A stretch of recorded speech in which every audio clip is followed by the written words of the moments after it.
오늘 우리에게 주시는 하나님의 말씀은 창세기 40장 9절에서 23절까지 말씀입니다.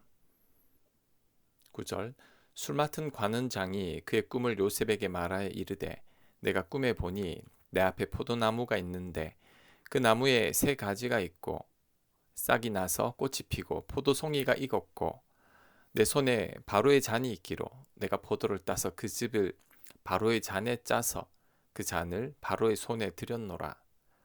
요셉이 그에게 이르되 그 해석이 이러하니 세 가지는 사흘이라.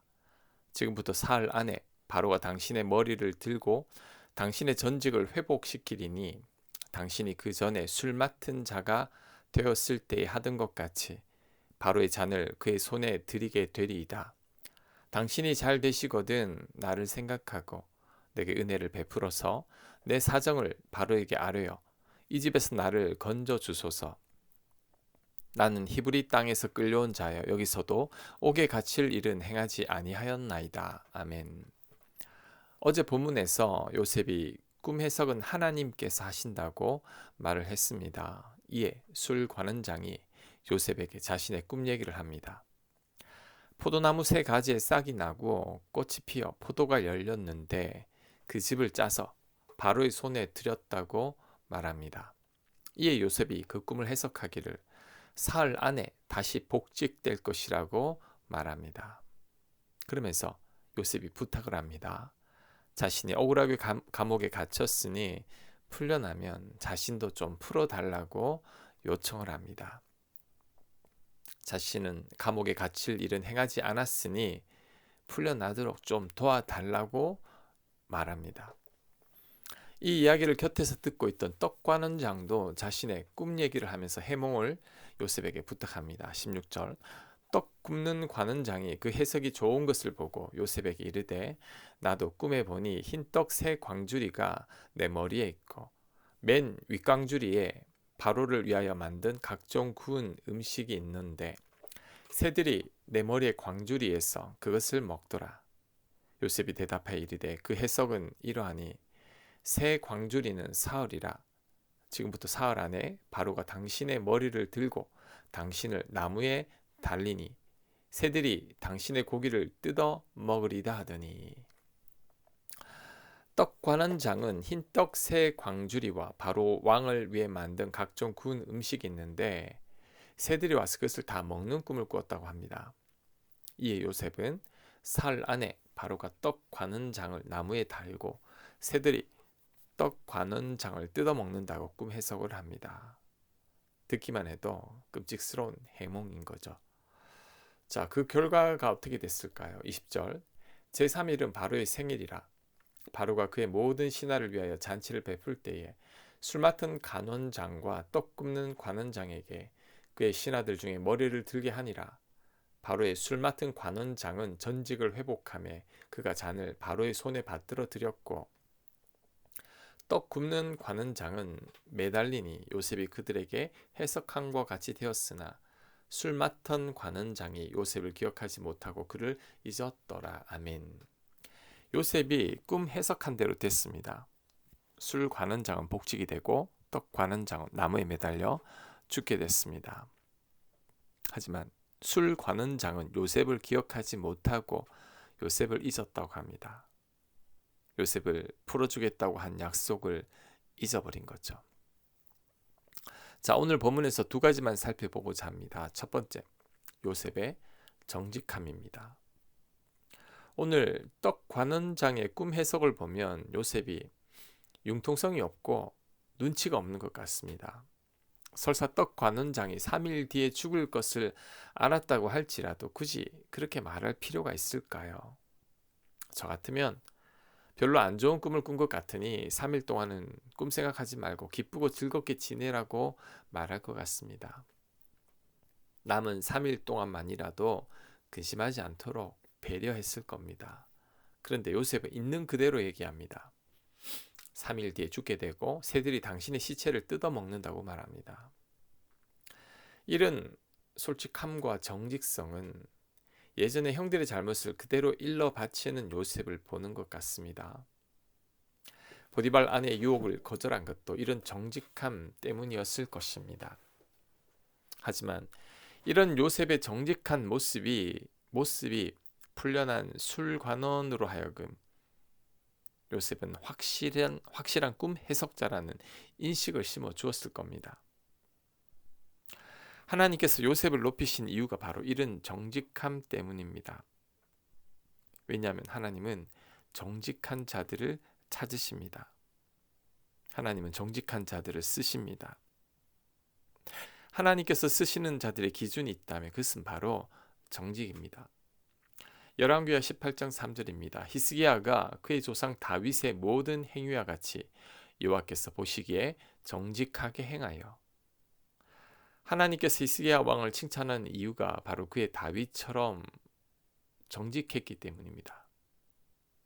열왕기하 22장 2절입니다. 요시야가 여호와 보시기에 정직히 행하여 그의 조상 다윗의 모든 길로 행하고. 하나님께서 요시야 왕을 칭찬하는 이유도 바로 그가 다윗처럼 정직했기 때문이죠. 그렇다면 하나님은 왜 정직한 자들을 기뻐하실까요? 정직이 곧 하나님을 경외하는 것이기 때문입니다. 정직이 곧 하나님을 두려워하는 거죠. 보이지 않는 하나님을 두려워하는 겁니다. 그래서 도저히 거짓말을 할 수 없는 거죠. 요셉이 보디발 아내의 유혹을 뿌리칠 수 있었던 것도 그의 정직함 때문입니다. 하나님 보시기에 죄를 지을 수 없었던 거죠. 그래서 정직은 다르게 표현하면 믿음이라고도 할 수 있습니다. 늘 하나님을 의식하며 살아가기 때문이죠. 하나님이 보이지 않아도 그 하나님을 보는 것처럼 믿으면서 살아가기 때문입니다. 결국 정직이 하나님을 경외하는 것입니다. 또한 정직이 하나님을 믿으면서 하는 거죠. 그래서 하나님은 요셉과 같이 정직한 자들을 쓰십니다. 우리는 하나님 보시기에 정직한 자가 되어야 합니다. 요셉의 정직함을 우리는 본받아야 합니다. 자, 오늘 본문을 통해서 배울 수 있는 두 번째 교훈은 우리 생각과 하나님의 계획은 다르다는 겁니다. 요셉이 술 관원장의 꿈을 해석해주고 했던 말이 자신은 죄가 없으니 자신을 풀어달라는 거였죠. 그리고 술 관원장이 복직되었을 때 요셉은 드디어 감옥에서 나갈 수 있다고 생각했을 겁니다. 요셉은 하나님께서 술 관원장을 통해서 자신을 풀어주실 것이라고 생각했을 겁니다. 요셉은 잔뜩 기대하며 기분이 덜떠 있었을 것입니다. 하지만 결과는 술 관원장이 요셉을 전혀 기억하지 못했습니다. 요셉은 감옥에서 2년을 더 지내야 했습니다. 요셉 생각대로 되지 않았죠. 요셉이 얼마나 낙심했을까요? 그런데 이와 같은 일들이 우리들에게도 많이 일어납니다. 우리들의 생각과 기대대로 안 될 때가 있죠. 우리들이 예상한 대로 안 될 때도 있습니다. 하지만 이때 진짜 믿음이 필요합니다. 물론 이럴 때 믿음을 가진다는 게 얼마나 힘든지 모릅니다.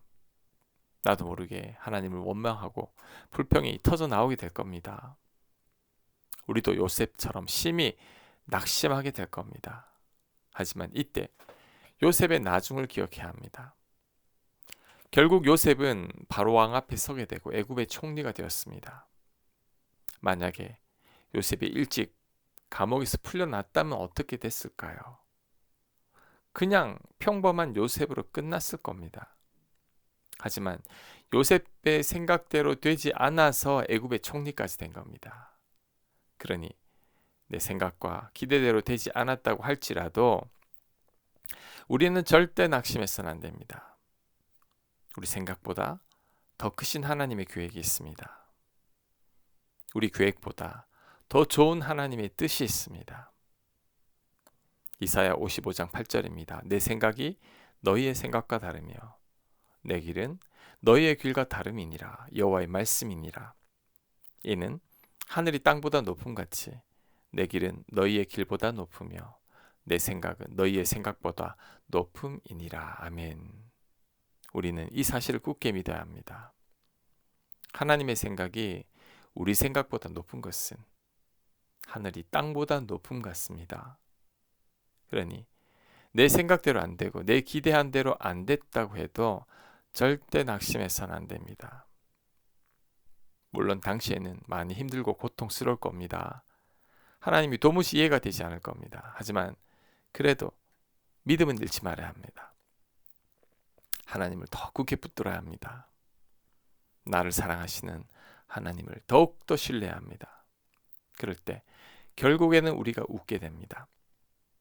나를 향한 더 나은 하나님의 계획에 결국에는 감사하게 될 것입니다.